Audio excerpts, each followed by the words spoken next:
Our woodland remains one of the best habitats for large mammals.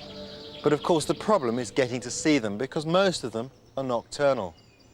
But if you go for a walk in any woodland, you're going to come across plenty of signs and traces of their passing.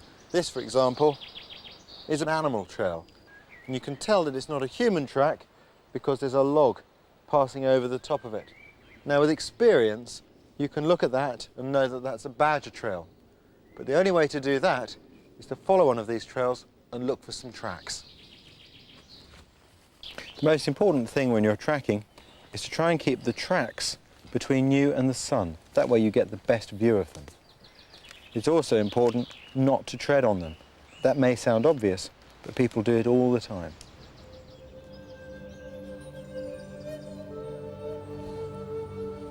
There are some nice tracks here. A deer has come along here only a few hours ago. Of course, deer tracks are a really good way to learn the art of tracking. If we have a look at this one, we can see that the rear foot is overprinting the front foot, and that's quite normal when the deer is walking, and you can just see the traces of the front foot. And the next one, which is more to the right, so it's the right foot, the rear foot again is overprinting, and in each case the rear foot is overprinting slightly to the outside of the front foot. And what that means is that the hips of this animal are broader than the shoulders, and that's a pretty strong indication that this is a female deer. Footprints are easy to identify. Tracker doesn't follow footprints. Tracker follows sign, and those are the tiny traces that indicate the passage of an animal. This log's got a lot of sign on it. You can see here scratches. In fact, I don't think I've ever seen a log quite so badly scratched as this. That's where badgers have been sharpening their claws or grabbing for insects. You can see all along here. And here is a place where they probably crossed the log, and so it's very, very smooth. And at least one of the badgers is a bit of an acrobat. You can see he's come all the way up here. Mind you, it looks like he fell off.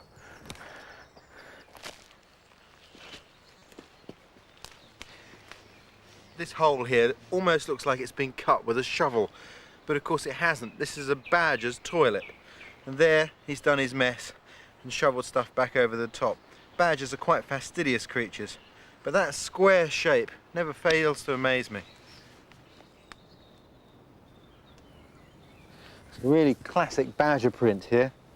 We can count 1, 2, 3, 4, 5 toes and a big rear pad there. Now that's classic of the badger because the badger is a member of the weasel family, and that family have 5 toes on each foot, front and rear. We can also see the claw marks. There's the claw there and there's the end of the claw.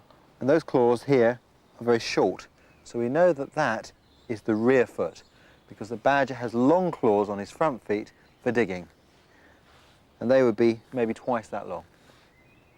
One of the more difficult aspects of tracking is trying to determine the age of the track itself.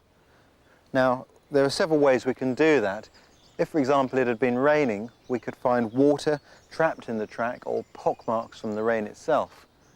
But when it's like this, we can employ another technique, which is simply to make a mark beside the track like that, and compare the crispness of the edge of our mark to that of the track. And from doing that, I can tell that that track was left last night.